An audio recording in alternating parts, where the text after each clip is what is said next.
So Andy, here we are in Envirotecture's new Sydney office, and you've given it a name. Can you tell us, what did you call it? Hey guys, Jeremy here, and I'm near Broadway in Sydney, and I'm just about to go and take a look at the new Envirotecture office. I was lucky enough to capture an interview between Talina and Andy. They go into the nitty-gritty of all the amazing details about how they were able to make such a sustainable fit out for this office. Come check it out.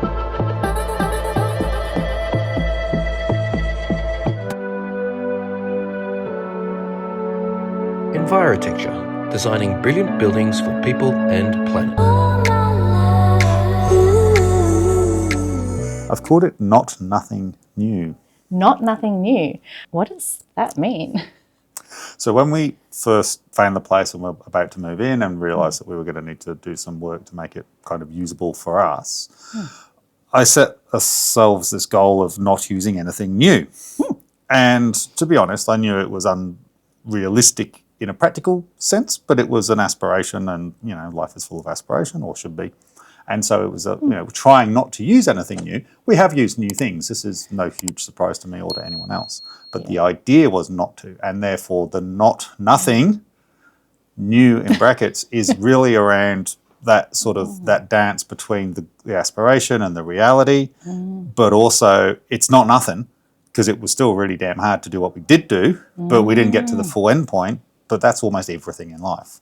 And so we have used some new things, like, for example, the joinery product we used is a new product, but it's made from a bunch of post-consumer recycled plastic. And so is it new? It's a little hard to say, but it's, you know. It wasn't going to work to just bring in all second-hand furniture for some things like that, or joinery. Lots of those things. We used screws. Pretty hard to find second-hand screws, especially when you need a particular length and type, etc., etc. Yeah.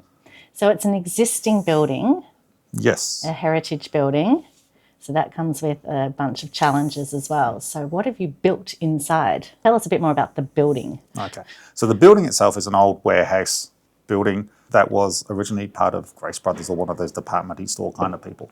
And there's a bunch of them around inner city Sydney. So we're in Ultimo, and we almost ended up in a place over in Redfern that had a remarkably similar history, funnily enough.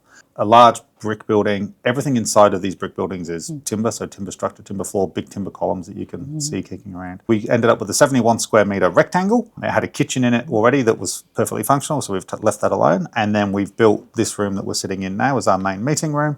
And then we've built a little mini version of the meeting room, a Zoom room, so to speak. So we've got some separate spaces because people talk, we have meetings, you need a bit of privacy. And what have you built the meeting rooms out of, Andy? Indeed. So we've used Hempcrete primarily. We've got a bunch of recycled timber framings. As you know, we are a bunch of builders. So I rang around and I was like, next time we're taking a house apart, I want all the timber. And so I ended up with a lot of timber in my backyard for a while. We built all the framing out of recycled timber, so it's driven about 4 kilometres to get here. Maybe not even that. The Hempcrete, which is all off-form Hempcrete done on site. As you can see, we've left it off form. There's no render going on anywhere. The curvy corners are both curved in plan and done with corrugated iron as the formwork. So we've never done that before. You know, it's our place. We can do whatever we like. Have some fun with it. Yeah, there's a few challenges that come out of it. But, you know, it's been fun. It's panned out really, really well. As with everything, you learn a few things and you do it a bit differently next time. But broadly speaking, it's gone real good. Yeah, it's very nice. How might some of the learnings from what you've done here be relevant for a client who's building their house or potentially doing a similar office fit out? Is that different? Are there new lessons that you would take away? Nothing that's sort of life-changingly different. Like there's a few other details with the hemp that I would do differently again. Mostly around integrating the skirtings into the wall rather than putting them on at the end. Partly because of the curves. So the curves were awesome, and we set up the curves using laser cut templates. But then due to the nature of the building process, which is much less perfect, when we went to fit the skirts to the things, a few bits had moved a little bit, and so those perfect templates were no longer perfect. Broadly speaking, we'd do all the same things again. Probably allow a little more time. Like we went very fast, which was what you do when it's yours. It's the scale of it though too, and being an office space needs to be a bit faster. Oh, absolutely, absolutely. But just the sequencing and the time between things would have been. Yeah. And I guess the challenges of working with a heritage building, there are some windows to the street and they are openable, but there's something else that you've done in here that not many office buildings do. Oh, you mean provide outdoor air for your staff so that they can be healthy while they're at work? Yes. Yes, not just about being more productive, as is sometimes said, but no, it's about keeping that health and motivation and concentration and Look, dead people are not productive. This might get cut. So plants are lovely, they help, but yes, real fresh air. Yeah. So we've installed a mechanical ventilation system with heat recovery. So as we do in pretty much every one of our residential projects, different unit to all the ones we've used before. And that's partly because it's a slightly different usage in the sense that it's not a house, but mostly it's because it's a new unit that's relatively recently become available and it's got integrated dehumidification. And so our building, this unit's already got aircon in it. We inherited that. It functions, so we've got cooling. But half the time in Sydney, our issue isn't cooling, it's dehumidification. We're trialling the unit basically because if it goes wrong, it's my own fault. We're a few weeks in. We haven't had humidity issues yet, so we don't know. But I mean, it works, and we're bringing in fresh air from outside or outdoor air. It's filtered. Outdoors not awesome. It's a bit loud, bit in the city, quite a relatively busy street. Yeah, and especially good for things like Zoom rooms, meeting rooms, all those sort of internal rooms, even when they've got windows and some natural light coming through, that often that's forgotten when it comes to office buildings. Indeed.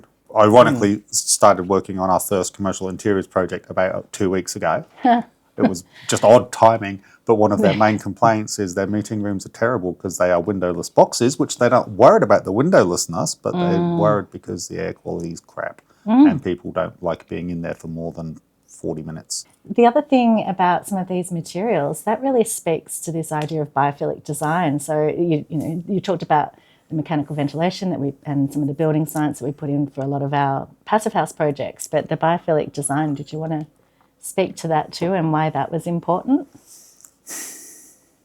I find it really hard to talk about because it is just a thing that you feel in places. And there is a zen and a calmness to sitting in this room that is ironically, like the acoustics are pretty good in that in some ways and yet not in others. So you'll have noticed that the walls don't go up to the roof and that's because of the fire rules, which are annoying, but they're for a reason. And yet you still feel calm and cocooned. You do, yeah. By these materials. I mean, on the other wall, we've got cork, which we'll eventually pin some stuff on when we get around to it. It's a little bit fresh at the moment. You're surrounded by these things that are all natural materials, and it just has a zen kind of quality to it that I struggle to put into words. Yeah. I've heard of people describe being surrounded by natural materials like this, almost like the space hugs you. Yeah, often if you're stuck in a meeting room, as you said, you don't want to be there for long. Here, it is really lovely. It doesn't feel uncomfortable at all. So, yeah, it's beautiful.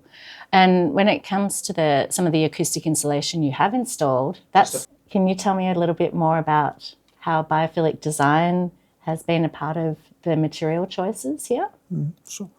We've chosen to use as many natural materials as we possibly can, so pretty much at every turn it's natural materials.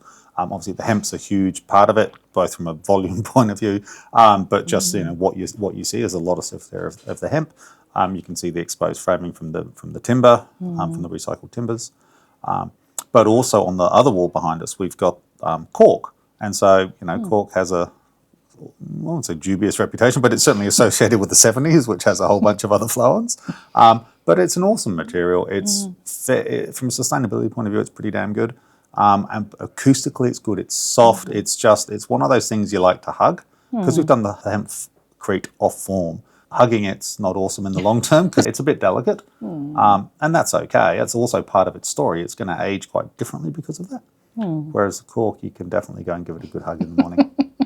But speaking of acoustic performance and things to hug, the insulation here is pretty nice that you've chosen. It's very different to what's often shoved in walls. Indeed, indeed. So we always knew we were going to have to insulate, do something around the acoustics on the upper parts of these walls. There's like a 1.2 metre high gap across all of them, so that was always going to not work from acoustically.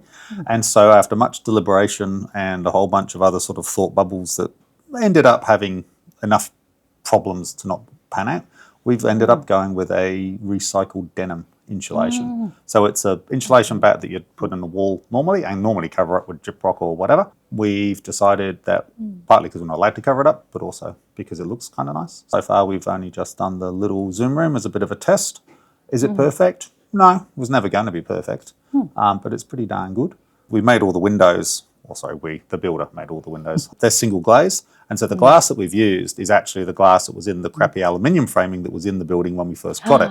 You did recycle all of that. So we did recycle all of that. And so we didn't have enough to double glaze them. And our alternate plan was we got a window guy who was going to give us all of his old IGUs. And so that was our original plan. But we didn't go there partly because this stuff was on site and we're like, it's better to recycle because that stuff would have gone in the bin. Absolutely. Like the aluminium got recycled because there's money in that. Pays for the builder's Christmas party, apparently.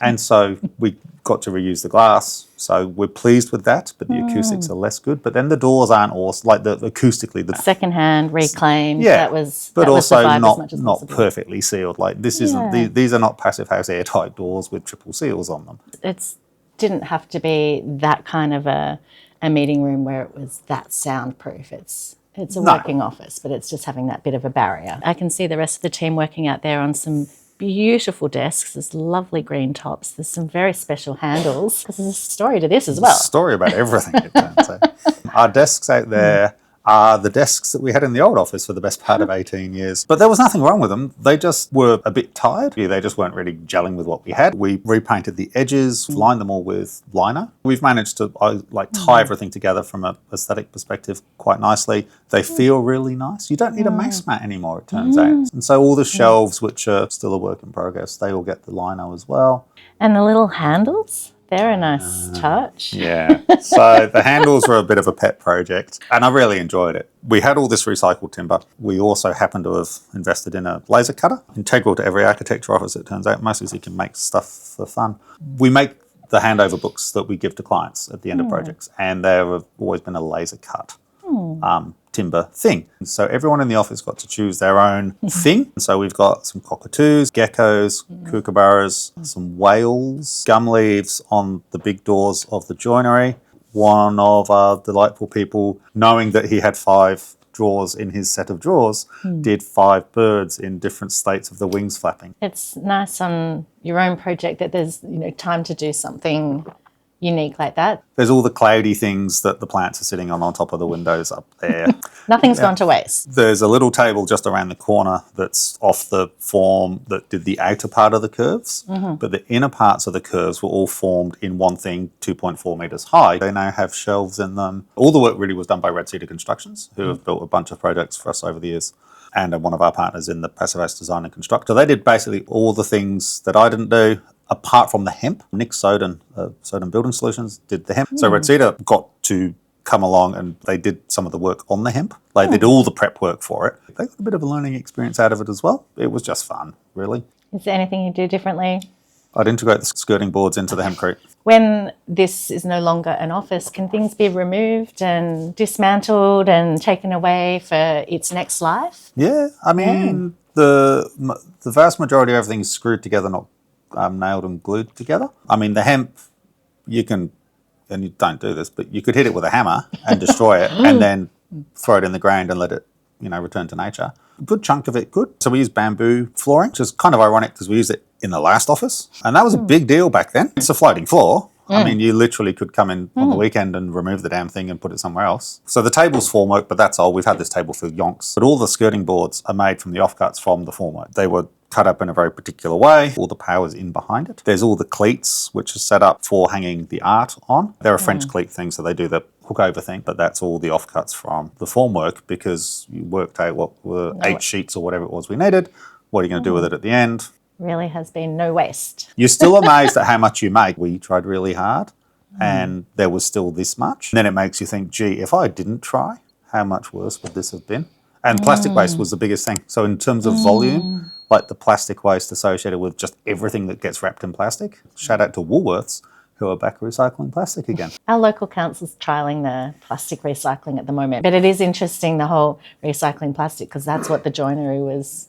A lot of the cupboards and the shelving were made out of the denim insulation. Like there's an argument that there's too much plastic and there's too much clothing in the world that goes to waste, but we're trying to recycle it. It'd be nice if those products didn't exist because there wasn't the excess problem in the first place. One thing I should ask a bit more about before we go is with the Hempcrete, like where does the hemp grown and sourced, and is this similar with some of your other projects? Why hemp? Why hemp? So all of this hemp came through the Australian Hemp Masonry Company. We've had a relationship with Clara there for a very, very long time. Dick is still on the board of the company. The hemp came from somewhere not wildly far from Dungog. It comes from various places at various times because it's a fairly dispersed supply chain. And so it would appear at the moment that that's going to remain the case for a little while. That's not a bad thing. It's probably a logistical nightmare for people like Clara who are trying to make it look seamless and deliver a product. Because obviously, while it's sort of producty, it's also grown and therefore, you know, weather gets in the way.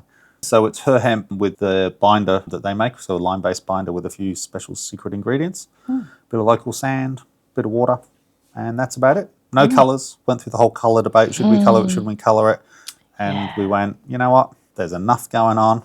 We'll be fine. Yeah, there are some beautiful examples, and some of our projects have done all the swirls and the beautiful colours, but here, to have that simplicity of the raw natural fibre is, beautiful. The other side of this wall, which has got the exposed timber, so that's a product of our favourite engineer pointing out that we can't put that much load on this building. That whole thing just evolved on site because we realised, like, so we're going to have it exposed on the other side. Then we did those lovely little fillets around the edge.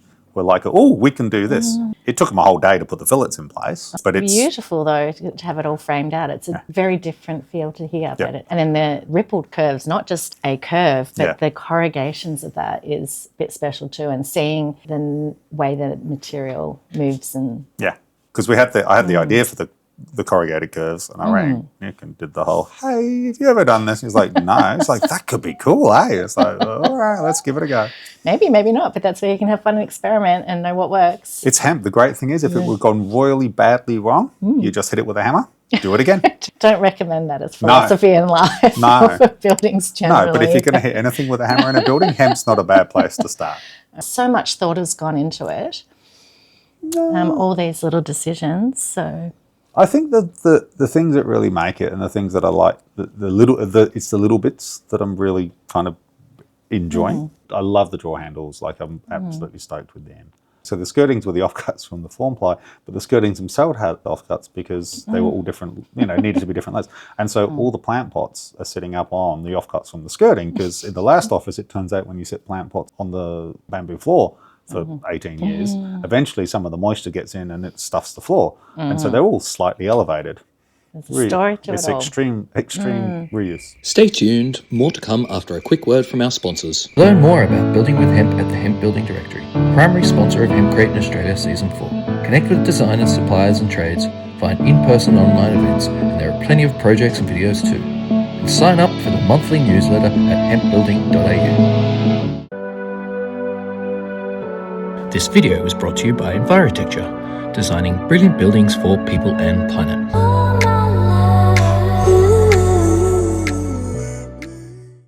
Yeah, I love all the recycled timbers because the age and the patina and you can see nail holes and other imperfections, and that's really lovely. That's part of the biophilic elements as well. Yeah, there's a history and a story to them. Like, there's a story to all of it, but most buildings there is. It's not always on show to quite the extent that here you see it. Yeah, and you wouldn't.